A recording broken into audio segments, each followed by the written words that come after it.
Good news, finally back onto the car. So I'm starting to clean some of these up. I'm doing the compressor time to rest. Just it's starting to spray water again. We got most of this bracket cleaned up, the one that we didn't get last time.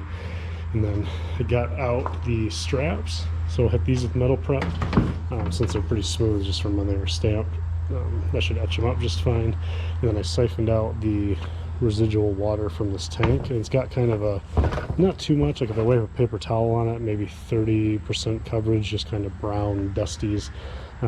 Which will probably just get picked up in the filter and be fine, but we're going to go ahead and wipe the inside of that out with a microfiber. Well, it's still a little bit damp, and it should pick up the rest of anything or any strange leaves stuck to it that we missed, because I can reach all the corners if I go around it. So hopefully by the end of tonight I'll have, well, no, I won't have the tank in because the straps won't be painted yet, but I'll have painted a bunch of stuff, more Pour 15, so that I can get the tank in place tomorrow and get those caps in and painted. Because once the fuel tank's there, that's fine. I'm going to get this thing back up on its wheels. We'll put the, I think all the calipers, all and that side stuff, it's, I mean, I'm obviously not going to do the lower one. Upper one I have to get on a step stool. It's better to do when it's upright. So that'll be the plan, is during the week get the car back up onto the, well, so that it's horizontal, get the rear stuff assembled so it's in place and just needs lines attached. And then we can put the wheels on, lower the rear down, lower the front of the jack stands, and do whatever it is we need to do to get the interior and the engine bay painted. And we'll slap the original windshield back in. I don't think we need a new one yet. If we do, we'll put it in later. We just want to make sure that rust was taken care of. Yeah, once the windshield's on and we can make sure it's sealed up, we can get it out in the driveway, pull the other car in, and start tearing that engine out. I think that's going to be a key point. Get that engine out running, right? And then we can start shoehorning it into this thing. But getting that other car empty, yeah, we need to do that. And I'll need to, once the engine's out, I'll need to leave it up here too, because we'll have, when we bring the trailer, probably want to back it up, get the ramps down, and then we'll have what might turn into just a flat push onto the trailer. We won't have to worry about winching it up or anything crazy like that when it goes to scrap. I think that was actually really successful. I only ran the one rag through it and touched every single side, and it got a little bit dark. They're nothing huge, nothing crazy looking. It's not like drenched, so I'm happy with that. I think that I think what we have now is a nice clean tank. So yeah, that'll be great. And we'll just have to get this thing in place. Now there's a bolt for the neck that'll be up in there, and then the way it sits in and then the straps go, we'll need the straps painted really if we want it to go into place easily. So maybe we'll do a dry fit, try to jam it up in there, but I think we're better off waiting until the car, well, I don't want to wait till the car's level, but maybe we'll put it in place, but we won't tighten the straps really tight. That way we can kind of wiggle it around and get the neck to line up. Good. So these are dried up enough that we can install them now. I think that they're pretty enough, right? They're certainly not going to rust anytime soon. So we'll have to look for the bolts. I think I do have the fuel tank bolts over here somewhere, because it would be nice to get that in place even finger tight before putting the car flat. But with it empty, it's so light, it doesn't really matter. The advantage is that it's out of the way, right? I've still got a bunch of stuff in the way, but when I put these in with sealant tonight, hopefully get the fuel tank in place tonight, and then hit those with a coat of undercoating tomorrow after they dry up. So probably just in the morning would be fine. I don't think I need to wait longer than that. And then I just got to figure out when the neighbor Dave's going to be around to help get this thing on its upright again. Okay, all those plugs are in place, just with black RTV. It's going to be good enough, because it's going to get covered in other coatings as well. It'll make it stick in place, and it'll keep water out, as well as what's going on top of it should keep water out. So we'll look for fuel tank strap bolts. So real quick, when you're done with your RTV, take the tip and don't try to rinse it or anything silly like that. Just get yourself a screw and then put that screw in here.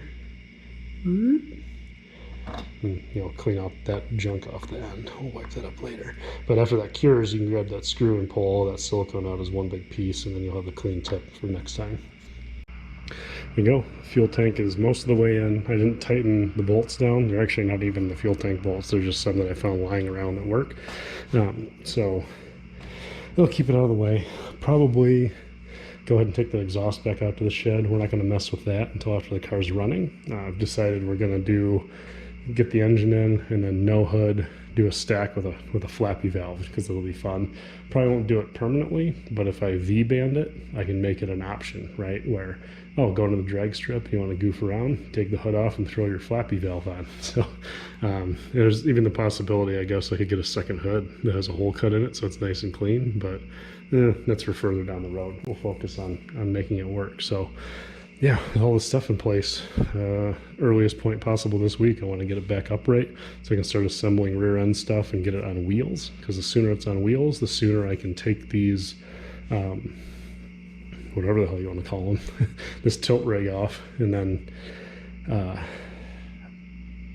you'd hate to throw it away, right? I know the center of gravity is not perfect, but once it's disassembled, it's skinny. I think I can slip it out in the shed, and then if I ever do another Mark II, I'll go ahead and use it again to, you know, salvage more rusty vehicles that we really shouldn't.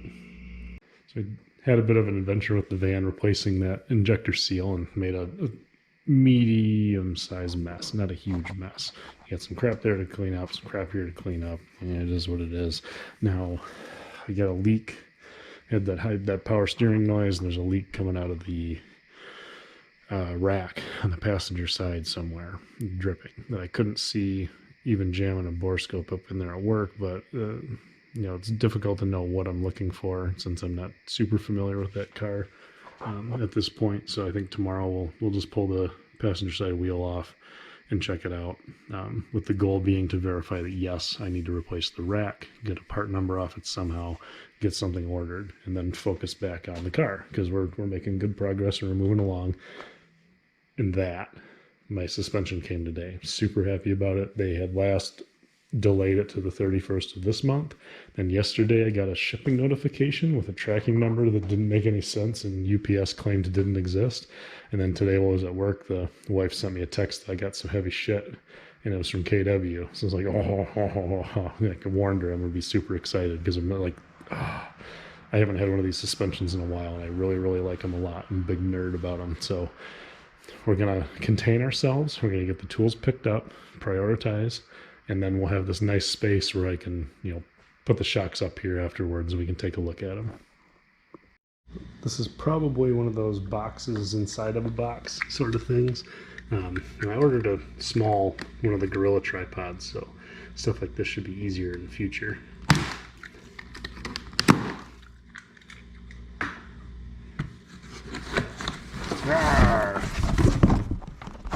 Yeah, good job. Yeah, box inside a box. So, of course, they put the prettier ones on there. Not that these aren't going to be pretty. Yep, more straps.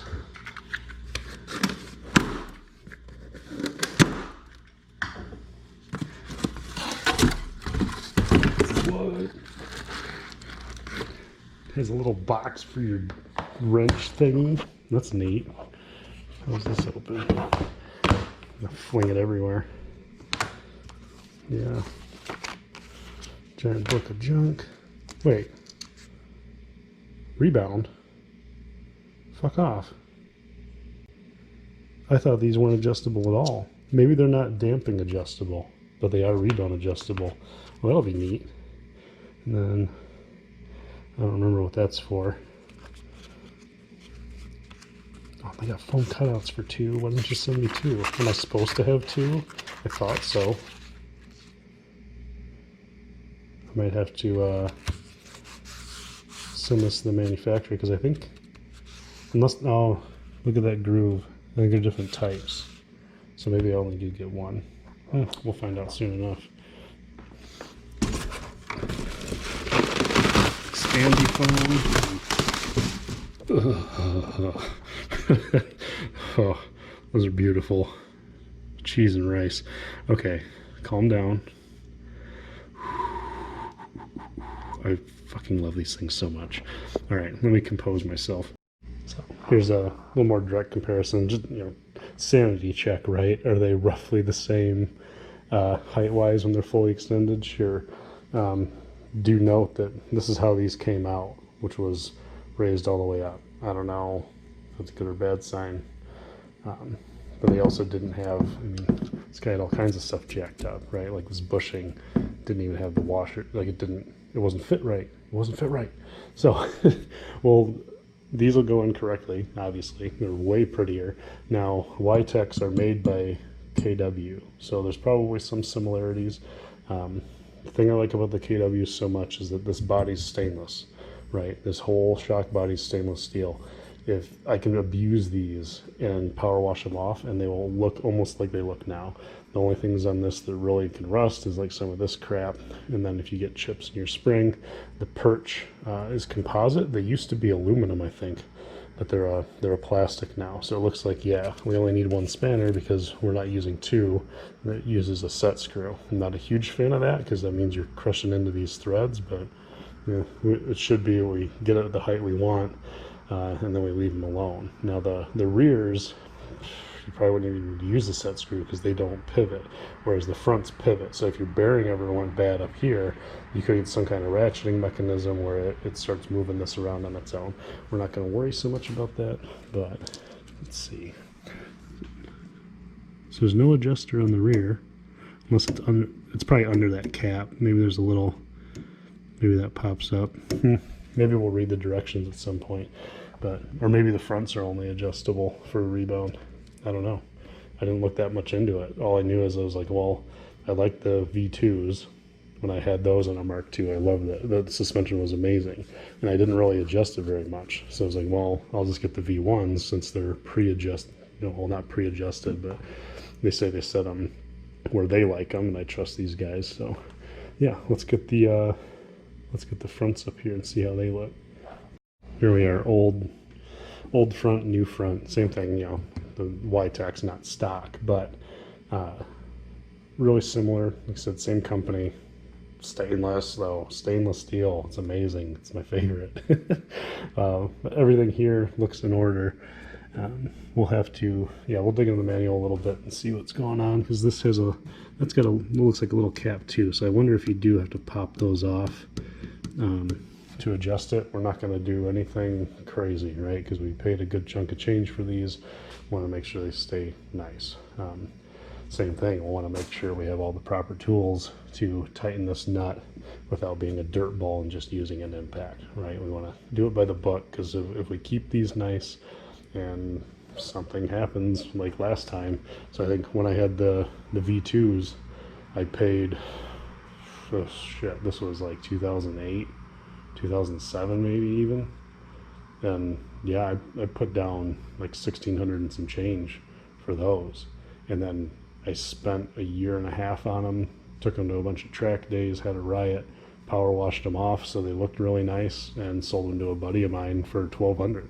So they retain quite a bit of value just by nature, because they've been around for a while. It's sad that the Y-Techs didn't do the same thing. It would have been nice to be able to get parts. Like I know I can get a hold of KW and get individual parts for that. And kind of the hope was the same thing with the Y-Techs, is that, you know, made by KW, so they should be backed up pretty well. And they just, you know, after time went by, they didn't. But these guys have stuck around, so we'll go with it.